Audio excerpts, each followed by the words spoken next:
Enkel, the double, the triple, and the quad. They're all uniquely different, well-balanced, well-made. We're not allowing it to be broken apart and sold separately. You got to buy the 4-pack. I would actually say grab 2 4-packs. One so you can drink it now, and one so you can drink it now, after you're a real year genuine promoter, Alex. I like that. Don't stop short of the full deck. I'm just a man who likes to collect beers. Do I look like I could carry more beer home? Yes, I can. Pile it on. Yes.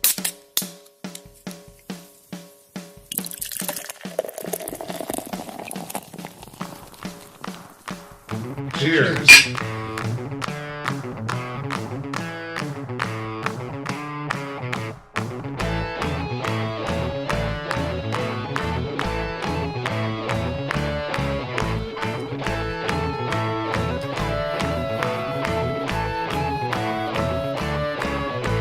Welcome back to the Tap Takeover Podcast, powered by Shepherd Express. And folks, we got a great one for you. This is part 2 of our interview with Randy Sprecher, pioneer of craft brewing in Wisconsin, and Milwaukee in particular. I'm sitting down with Andy for the interview. Andy, what did this interview with Randy Sprecher mean for you? Well, I'll tell you, Alex. Randy was like a family member you don't see too often. One that has a bottomless well of knowledge of the craft brewing industry from its beginnings, literally, to where it is today. It seems like he forgot more about brewing than most people will ever know. I mean, that's the sort of knowledge and the sort of scientific background that we came out of that first part of our interview with. And I mean, the knowledge he dropped on all of us in episode 1 was phenomenal. We'll have to see where it takes us now into tasting when he took us back to their cooler with all their aged beers, just to see where things went after all this time. Yeah, I would say if you haven't listened to episode 1, we're not saying you have to run back and listen to it, but it's encouraged. I would maybe go check it out because Randy Sprecher is just a wealth of knowledge, like Andy said. But this is the really fun part of the interview. When we got into more of the beers, more of the tastings, more of the descriptions of what we should be tasting with some of these beers. We got into the bourbon barrel aged stouts. I mean, we got into you're in for a fun one with the duck. And then, like you said, we got into basically like, the cellar cooler, as Jim called it. We're going to be tasting on this episode some beers that you just don't normally get to taste. Most people don't necessarily put away stouts for 7-8 years, but that's what we're up against. Definitely interesting. Randy had some interesting insights on to where he thought the beer that he's ultimately responsible for has gone over all this time. I would say, Alex, let's let him sit back, relax, listen to the rest of our 4-hour adventure we had with Randy Sprecher on a random Tuesday night. Absolutely. So here we go with part 2 with Randy Sprecher, the man, the myth, the legend. Cheers, guys. Cheers. And we're back. Welcome back to the Tap Takeover Podcast. We have a special tasting right now. For our listeners, it's been a week. For us, it's been about 10 minutes. No, it's been 2 minutes. 2 minutes. About 2 minutes. So we're still here. We're still here with Randy Sprecher. We're drinking some crazy beers now. We've gone off the road.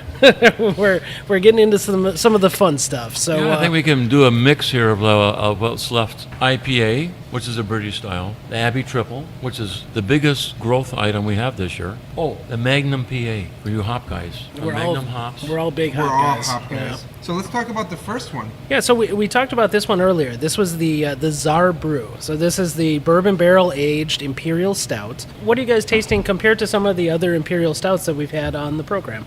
I don't know if it's because I did not clean this out, but it's a weird nose on this. I don't know, Jim, do you pick that up or? Yeah, it's definitely, I don't know if I'm getting... Part of the barrel, I think. Yeah, some of the barrel, different. Yeah, it's user error. I did not clean my glasses. Jim's this. But it's definitely got a different base stout flavor than normally.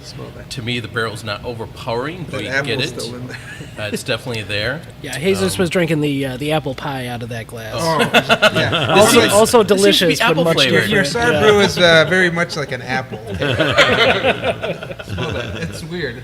Yeah, that's user error. That's user error. I apologize. We got to rinse that glass. You need a rinse here. I guess as a taste, though, it's it's smooth. I like it. The nose it's really complex. Well, to me, it's still way too cold to get all of it by any means. Oh, really? It is. Oh, wait, it should be almost Room temperature, right? 55, 60, I'd say, for this kind of product. Wow. Well, we talk about the weight of molecules, you know. The bigger flavor, bigger weight, but they don't have the volatility, so they're not going to get up in the bouquet section. That's all your lighter molecules and more volatile things, you know. And so it's like a good wine. Smaller sippings is really, really critical here. You can't take too small a taste and let it sit there and warm up in your palate so it gets the right profile. And when did you start doing this one? You know what? We're one of the first in the country to do bourbon barrels by far. Really? We just never talk about it. We're really bad at advertising and promotion and sales. We're really good at, we think we're pretty good at dialing in recipes. You're good at just making I would beer. agree. This has a lot of different flavors in this thing. I'm getting things from chocolate and cherry and wood and I even get a little bit of raisin on the back end. So talk to us about the barrel age, like your program, I guess. Where do you get your barrels from? When did you start? You said you've been at it for a while. quite a while, probably almost 10 years. Well, almost 10 years, I think. Maybe before that, but the hard root beer was way before that. There was almost a fight here. I called it Triple X so I could sell it only in growlers from the brewery because we didn't have it, to go outside on labels. So when did you first started doing the hard I'm root beer? going to be honest with you. I have to get a hold of somebody and get this figured out, but I think it's definitely 8-9 years ago. We're doing just the root beer and the bourbon barrel. It would really jump the numbers on the ethanol. It was such a delicious dessert thing. Oh, I bet. It had such a bouquet. You asked about the barrels. No, we don't want to tell you about the barrels because everyone's fighting for barrels. However, we never paid a fraction anybody else paid. We just went around the world. Guys down at Kentucky, we found a little outfit, family, multiple generation bourbon makers that just loved our root beer. They couldn't get enough. Now, when you get down to some of these kind of backwood places, they drink their soda and stuff through black licorice whips. They're all about. Wow, they don't that's have a lot of hardcore. teeth left. Stuff like that. They do all kinds of different things you wouldn't think about. And so we started trading with them. So we paid them a little bit, and we got the barrels, and they got a whole pile of root beer. And then we started making some hard root beer for them and sent it down. And oh my God, they went nuts. So we started getting more and more deals. I told our guys from my experience on the West Coast and what was happening here with too many breweries and cutting into the business of dividing the pie is to make more and more strong stuff. So we got all kinds of new things coming forward. First was this, I'm jumping from barrel aging to what we have new. This Malt Duck, a fun beer, not serious beer. Nice beer with hard-pressed Concord grapes, pressed hard to get the skin into it, some tannins and so forth. And we're going to have a little taste of that to finish because we're going to consider that the final dessert thing because it is a little on the sweet side. And then we have this quad pack, the 1, 2, 3, 4 Belgian. So the Enkel, the Double, the Triple, and the Quad. You've had the Quad. Some of you already know about the Triple. It's been a really strong one. The Triple is another difficult beer to make to come out right. It takes a lot of practice, a lot of screwing around. I would say the Triple, the harder beers to make are going to be the Hefeweiss, nice Pils, and a Triple. These are more difficult beers to get in the right profile that people are looking for or what they enjoy. Yeah, because there's nowhere to hide your flaws, right? When you make a beer of these styles, if you screw up, it's going to show in your beer. Well, it would show obviously even more so in a domestic light product because Right. they have, and I'm going to take this time to say, do give credit for all the big brewers of the nation and around the world. They have unbelievable expertise and technology. They do more with little than you can imagine how little they use to get such good results. And the consistency is really the big thing. Their hallmark is making the same product out of many different plants. And that gets to be a real issue. We talked about water a little bit, and that becomes a challenge. So now we're talking about making, what do we get here? This was the...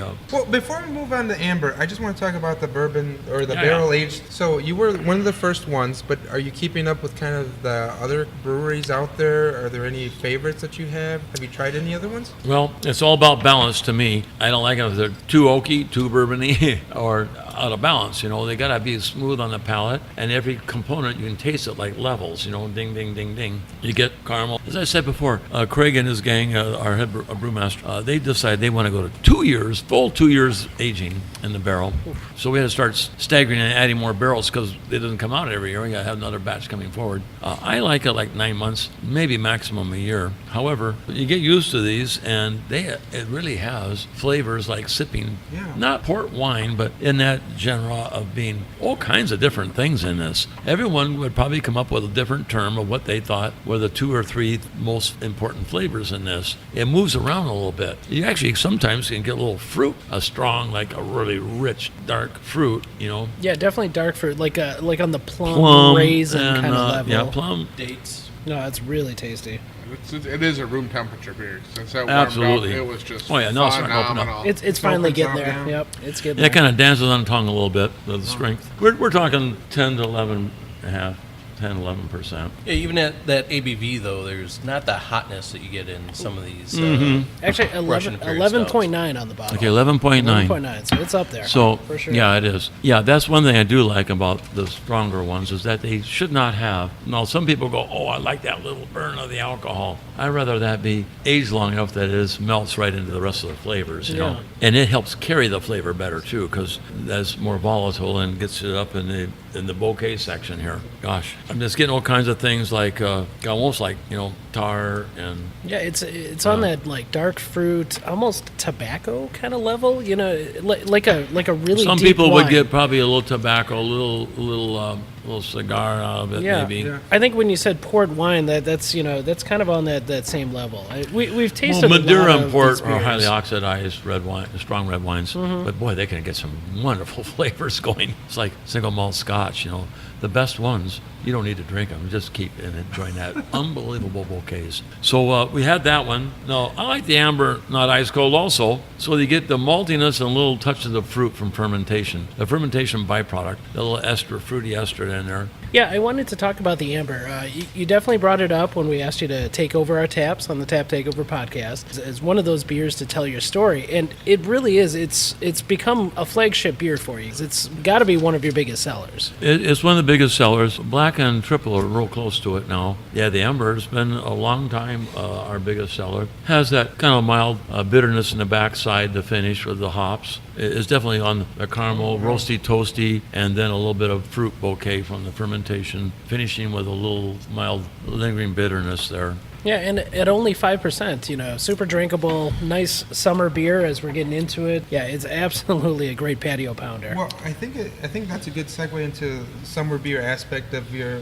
Let's talk about the traveling beer garden. It's been something that's been missing in Milwaukee for a long time. Was Sprecher the first one to kind of get back into that whole beer garden? Yes, it kind of started this way. We wanted to get some more kind of outlets for beer. I started looking at some Stuba things that could be licensed, but you got to be careful because we only get allowed certain licenses in this state. And so I'm going, we want to do some events, so let's look at these tap trailers that are more decked out, more detail. Well, when I was looking at that, I'm a big auction guy, and some of my workers here learned to check the list of what's available out there too, and know where to go. And all of a sudden they go, we see this community is selling their fire truck and matching ambulance. I go, fire truck? That's the answer. We're fire brewed. I've always built fire brewed stainless kettles. We're building, by the way, if you guys have been back there, a great big one, 4,500 gallons back here for concentrate production for soda.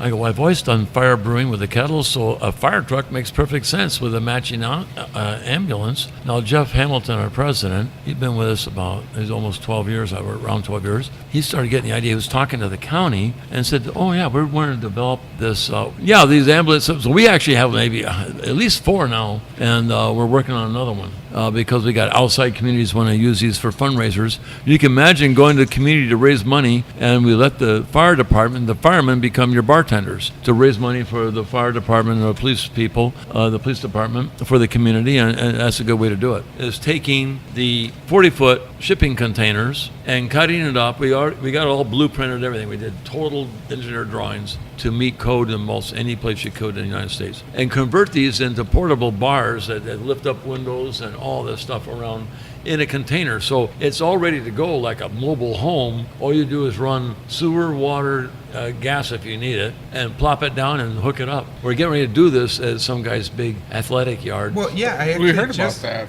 it's at the Rock. That's the first one. That's going to be the pilot project or whatever you want to call it. So, what are the long-term plans? Because even at the entry level at the Rock, there's already thoughts of going nationwide. Is that kind of like the end game? Those are, to say nationwide, I mean, we just community-wide is big enough.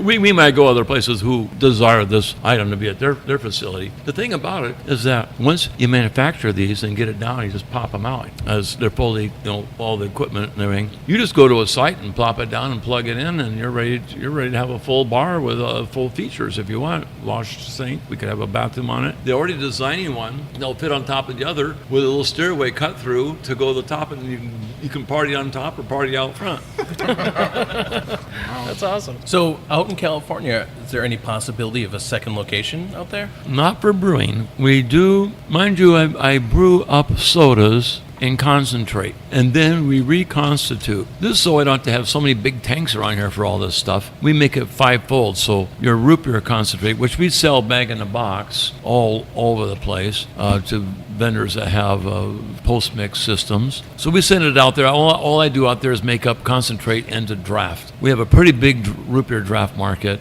in the California market out there. I mean, we do like 300 to 500 of these half barrels at a time on these batches. They're pretty big. And I sell my flavor to other parties in a concentrate form. So do you still have any passion for home brewing? Do you still get the itch to brew up a little 5-10 gallon batch? Well, it's a lot of work, and I'm a little older, so I did it with my wife, and she was going, oh my gosh, cooking's a lot of problems, but this is even more mess. It's sticky. So we've done a few.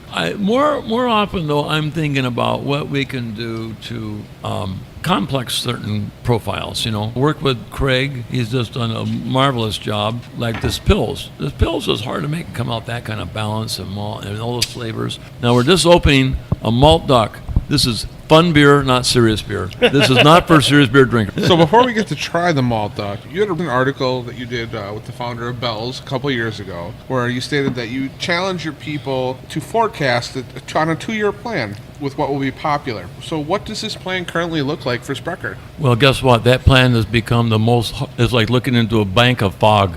I mean, I challenge anybody to say what's going to be popular other than the hoppy. That's going to end. It's already slowing down out west where it all started. Really? Oh, absolutely. You're talking about the New Oh, England- yeah. New You England know what the style? big news thing is lagers and our Pilsner. That's where they want to go, drinkability.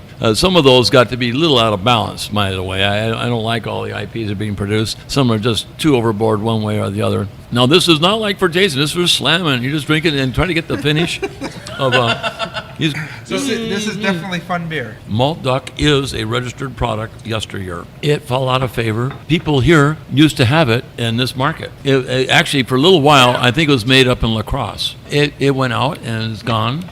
But again, it's the kind of, and you can imagine if you want to juice it up with a little vodka, you want a little difference, Well, hey, here's More party in the glass, right? how about cheers to the duck, gentlemen? Yes. Cheers to the duck.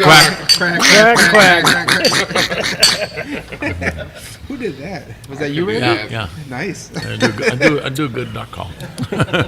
It's refreshing. Was really, again, you can't call this like, oh, this isn't This the is- kind of beer you want to it's fun. promote. No, this is one we want to slam drink while we're joshing and carrying around and whatever you're doing. Oh, whatever. There you go. It goes good to get a parched throat under control. So whose idea was this, Randy? Was this yours or is this Greg? Or This one actually was pretty unusual. This came from the distributor Really? who used to have this years ago, and they go, gosh, we got to get you a product here. Everything is so crazy out there. We see quite frankly, our sales number has been dropping. You can't hardly find us. We got to get back in there. But now people are done, they're testing things, right? Test this, test that. Control When you groups, get right? done, you go, well, okay, I had that. Where am I going to go back to? Oh, I can go back to some of the standards I know I love and enjoy, which is the Midwest, basically. They like things that they're comfortable with. They know and understand and know what to expect from it. And So- when they put their money down, they know what they're going to get for it. So with bringing back something old school like the malt duck, what do you see for the future in the next couple of years in craft brewing? I think that it's really a crapshoot here, but I'm guessing that we're going to do more composite mix things. We're still looking for really nice flavors and drinkable product, things that people are interested in. And of course, they went nuts on hops. They're still going nuts on hops because they never really had much hops in domestic beer. In fact, if you could find the hops, you were lucky. I mean, you had a better palate than somebody else because there wasn't much in there. We were using maybe 1.5 pounds per barrel of softer hops yesteryear. The best beer we made at Pabst was, the Ondecker, which had a whole European profile and secondary fermentation and so on. So where's it going? We know that we're not going to probably run out of margin on strong products, barrel aged. As limited as some of these beers are, don't you think even at some of these high prices, beer is still a great value? Beer's a great value. So if all you're interested in is trying to get people to try something new and different, you just make up lots of fancy labels and names, but the real bottom line at the end of the day, we're all interested in what's inside the package. We want to put it inside us. All right. Speaking of putting good stuff inside us, okay. Anyway, yeah, let's take a little break. We'll reset, and we'll be back with some more special tastings with Randy Sprecher. Welcome to another edition of Beer News. Today's easily accessible beer is Anti-Hero from Revolution Brewing out of Chicago. This flagship IPA is supremely aromatic, crisp, and drinkable. This iconic ale features a blend of Chinook, Centennial, Crystal, and Citra to create a crisp, clean bitterness and imparts massive floral and citrus aromas. The Warrior hop is also used to add additional bitterness to the brew. It was a must-grab on trips to Illinois for the TTP crew before Revolution's distro market expanded to Wisconsin last summer. If you are impressed with this one, make sure you check out their rotating hero line that singles out specific hops throughout the year as well. In brewery news, Oso Brewing Company's new brewery in the East Park Commerce Center is moving forward. The Stevens Point Common Council voted unanimously to approve a development agreement between the city and the brewery. It's a benefit to the entire community that we can help a small local company expand in this area, said Stevens Point Mayor Mike Wizza. Following the meeting, the new facility will include a brewery, taproom, VIP area available for parties and meetings, and a barrel-aging cellar. The grounds will boast an outdoor beer garden with a seasonal outdoor bar and eventually a kickball diamond and a disc golf course. Walking paths would be incorporated through a fruit orchard, which would provide fruit for specialty barrel-aged beers and a hops field. No word yet on when they break ground, but this is huge news for fans of Oso. Funky Buddha Brewery, the fastest-growing craft brewery in Florida, started by a pair of South Florida-raised brothers, has been sold. The purchaser, Constellation Brands, is the third-largest beer brewer in the United States, which owns brands such as Corona Extra and Modella Negra. The announcement was made last week, and the sale price has not yet been disclosed. It's the latest example of large corporate breweries buying their way into a local market by purchasing a startup brand. The most noticeable example was Anheuser-Busch's InBev purchasing Chicago startup Goose Island for nearly $40 million in 2011. This may be good news, however, for craft beer fans outside of Florida. The deal likely means Funky Buddha will be distributed much more widely because the local beer will now have access to a national distribution network. Funky Buddha is known for its culinary-inspired beers, fusing wild combinations into brews. Fans line up to buy this at special release parties at their brewery. The Maple Bacon Coffee Porter, which tastes like boozy breakfast in a bottle, garnered such wide acclaim that the brewery plans on an annual party in celebration. But it's the brewery's core beers, such as Hoppy Hopgun IPA and Floridian Hefeweizen, that helped the name spread into the mainstream and grocery stores. In beer releases, Boulevard Brewing out of Kansas City is releasing a new seasonal milk stout named Tough Kitty. It leads with flavors of chocolate and caramel thanks to the beer's malt bill. Rolled oats and lactose ensure this beer is silky smooth. Subtle hopping with Bravo and Cascade creates just enough bitterness to prevent the beer from being overly cloying. Deep black in color, Tough Kitty opens with aromas of bittersweet chocolate, espresso, and toffee that transition to flavors of the same. The addition of lactose and non-fermentable sugar works with the rolled oats to deliver a creamy, lingering finish. It sounds delicious and will be available in the Wisconsin market. Mid-August every year also marks the beginning of the annual Oktoberfest beer rollout. Everyone has their favorites. Some of our local favorites go to Sprecher, Water Street, Staghorn from New Glarus, and new to the scene, the Explorium in Greendale. In festival news, September 16th gives you 2 festivals to choose from. For our friends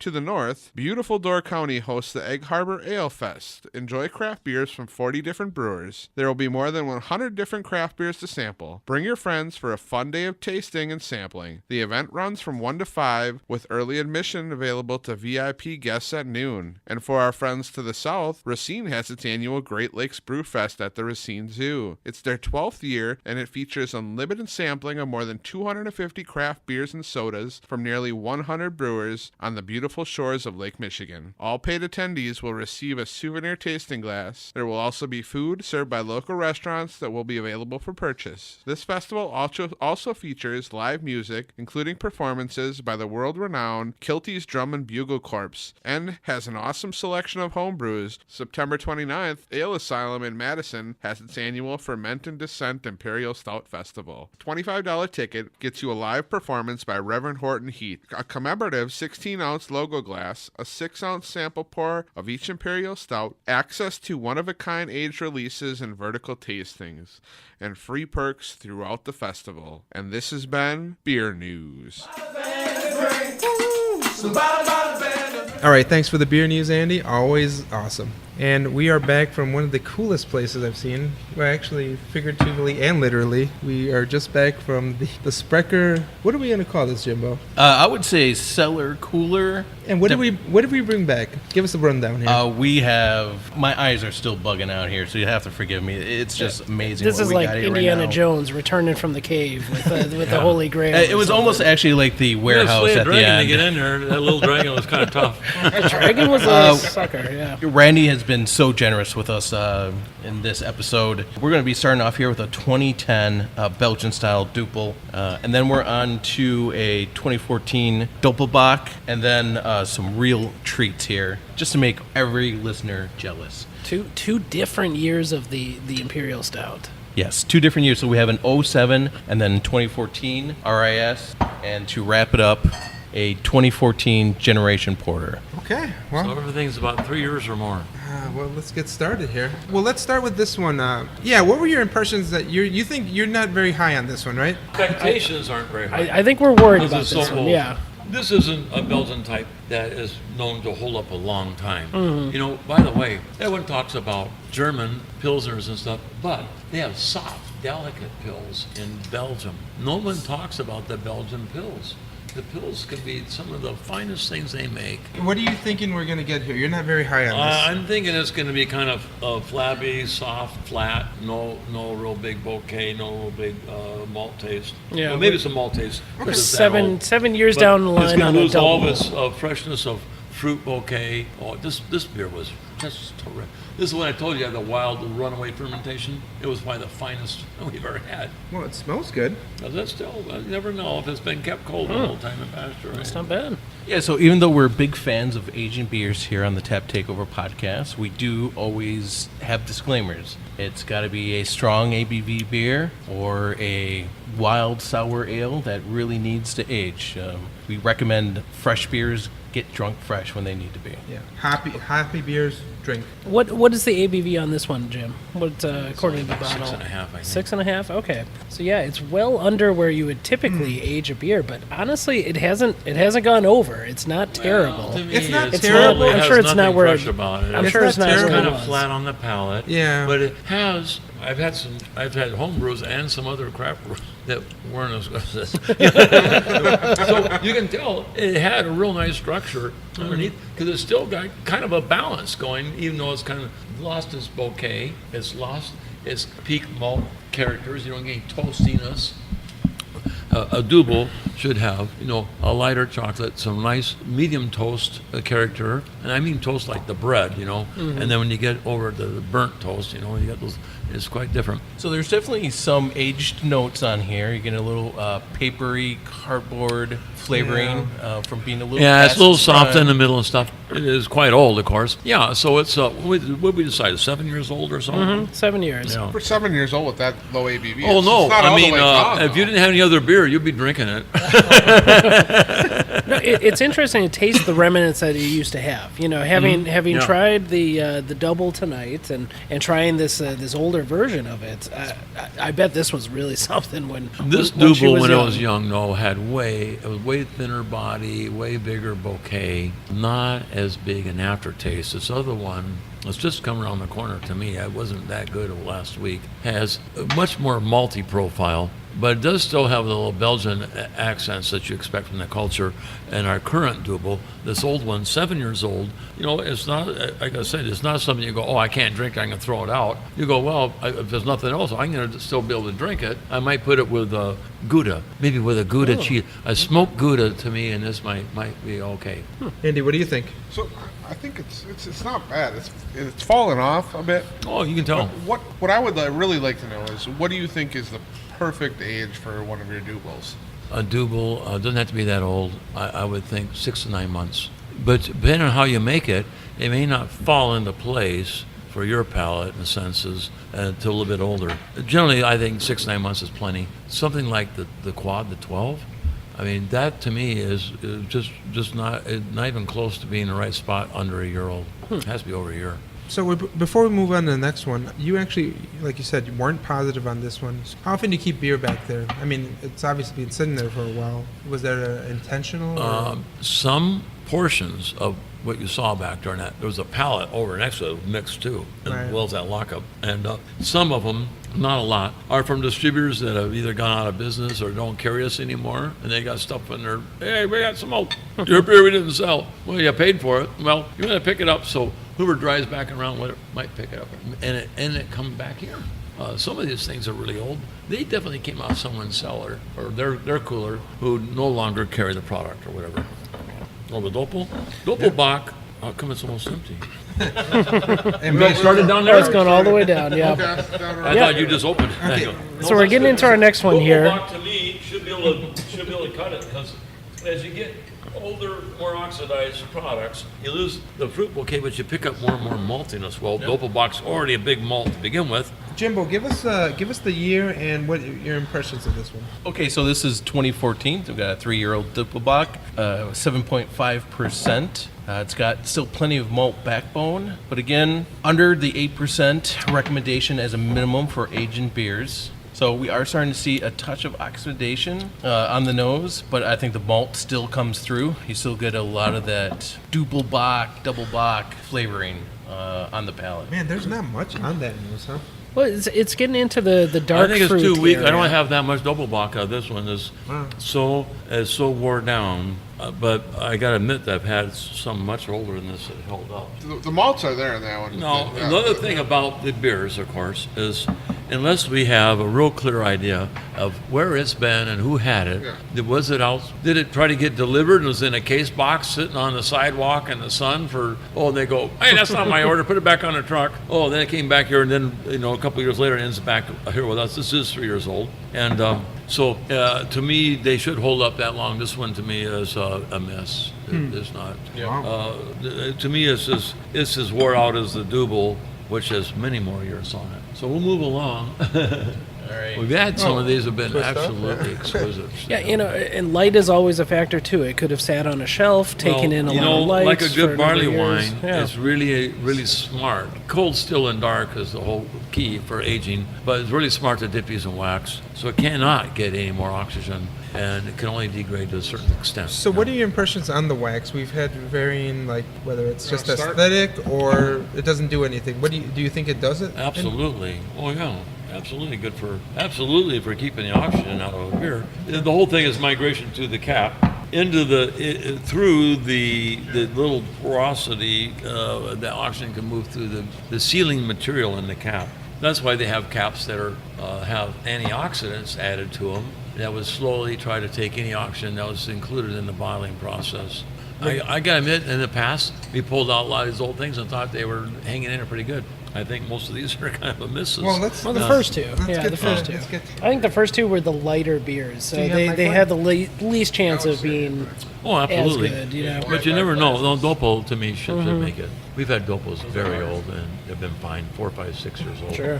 Okay, no, wicked. All right, moving on to the next one, Jimbo. What do we got here? We're going to do actually two Imperials. Russian Imperial. So this one is a 2014 and a 2007. So we're going to do Seven, yeah, 7 pretty years between these two Imperial stouts. So basic, same basic beer, just 7 years between. We'll see And I hope see it's what been the in the aging cold process storage has where we been found like. them all this duration, which I don't think has been the case. Bigger Why back did in it the day. change? One's a pint, one's a 12 ounce. Well, as we added more outside distributors, they became real demanding about having a Johnny six-pack in their market. And even locally, they were all about that. Also, we have a thing in this part of the world that doesn't exist in California. They don't like you having very different prices for different products. So if you got a big barley wine or something, they want to pay the same price you do for your cheapest light lager. And they don't want to have that differential unless it's a different package. And now today's world, they want that on the shelf at all. That seems like a strange approach to marketing. Well, they try to make, yeah. it's all about how much they can make.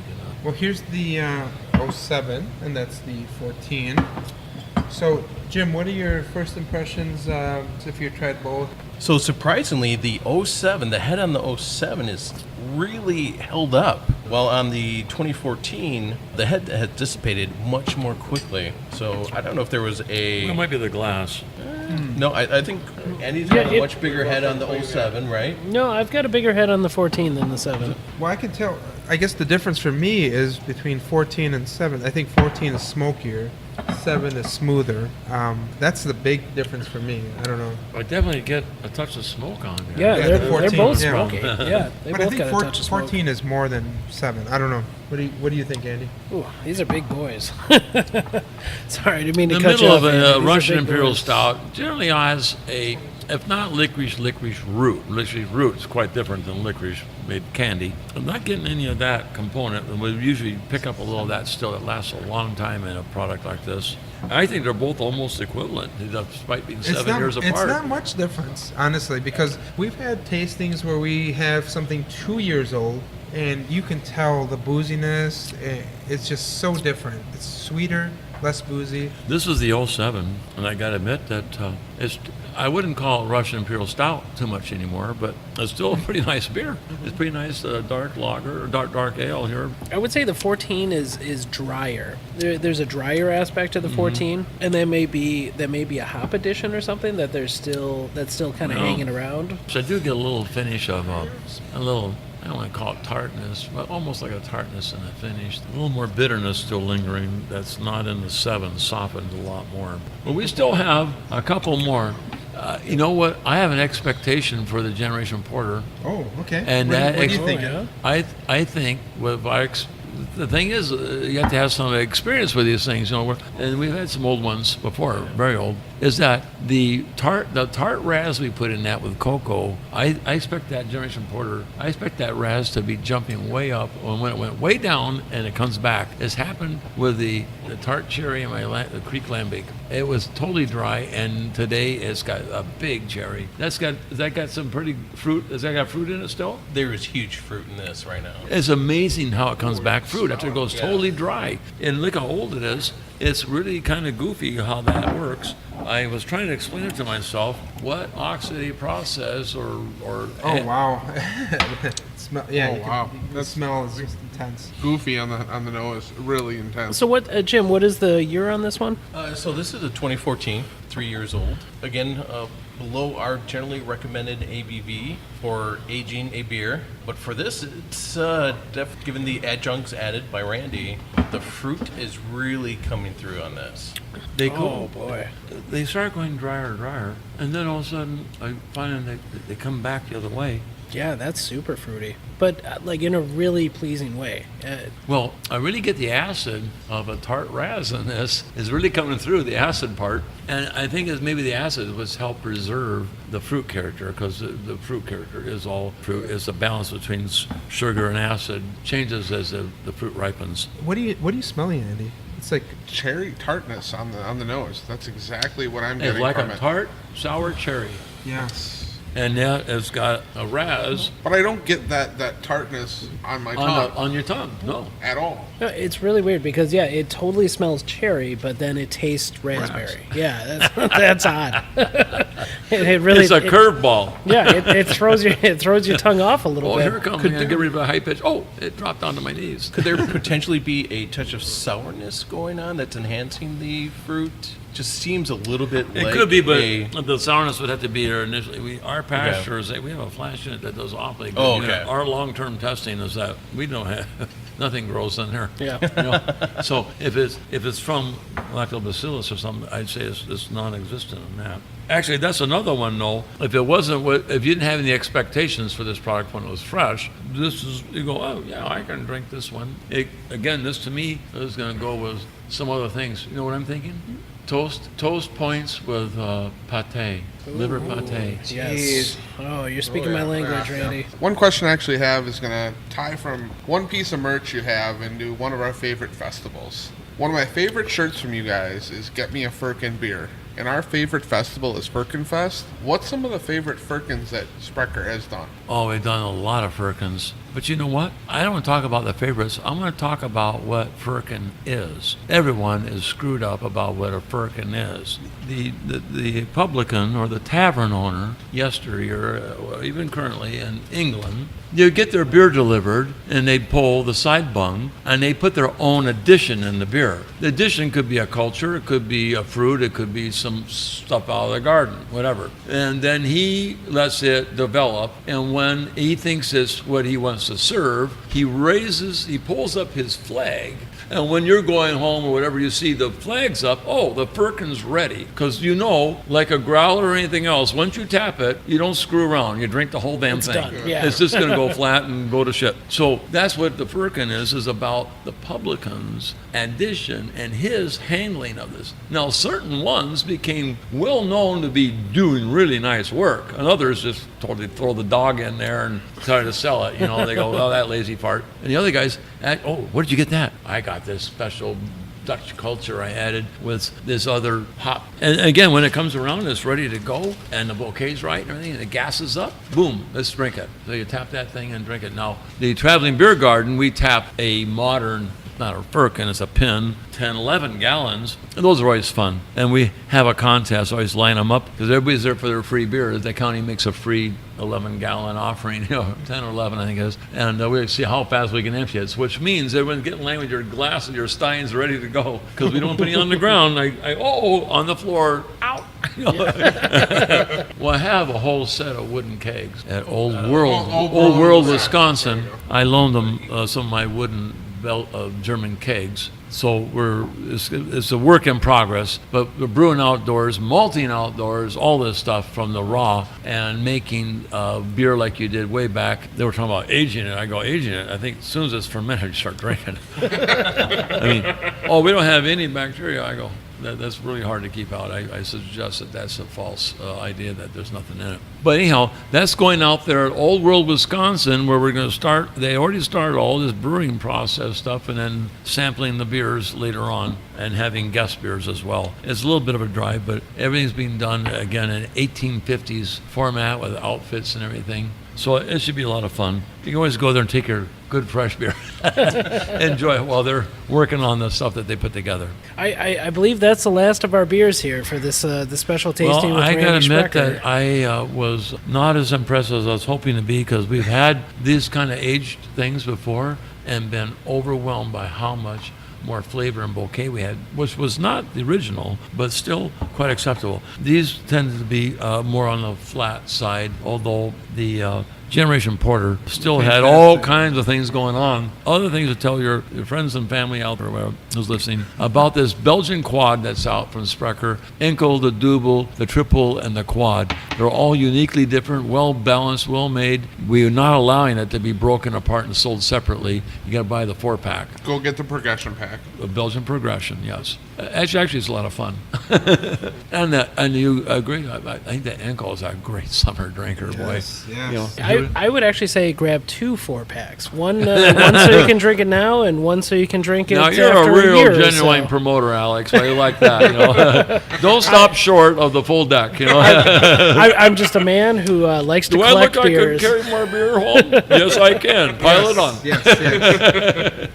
But honestly, I would say that the porter tonight held up really well, and I would say the imperial stouts also held up really well. All right, guys. Well, I think that's going to be it for us. We've Yeah, we it's been finished. quite a session. We finished all the beers, all the sodas, actually- all the everything. Randy, thank you so much for sitting down with us. Yeah, we're really pleased you could take time to come visit us. We're very honored. We're really hoping that fans out there have a lot of faith in your perspective and your comments. And will, despite all the new young breweries, come back and check out what Sprecher is doing today. We got so much new stuff, and we're always creating different things. And check out the variety that goes on those traveling beer garden. We keep switching it around, and so you can get quite a range. Enjoy the rest of the great summer weather. And I always want to bring up about and a term that was used all the time and seems to be falling off, but we want to bring it back. Milwaukee is full of Gemütlichkeit, and that's all there is to it. We know how to party, we know how to have fun, and we know how to get along with our neighbor, and that's what it's all about. Life doesn't get any better, and you think you're going to have more money and bigger things, bigger toys? No. Your friendship and your fun and your jokes are what really pay the bills, man. That's what life's all about. Hey, cheers Oh, to thank you. Gemütlichkeit, huh? Yes. Cheers Thank to you, Randy. Gemütlichkeit. Thank you. Beautiful. Thank you. And that says it all. For us, for the Tap Takeover Podcast, for me, for Alex. I'm Jesus. Andy. I'm Jim. And Randy. Yes. Cheers, guys. Roast Thank you it. so much. Roast.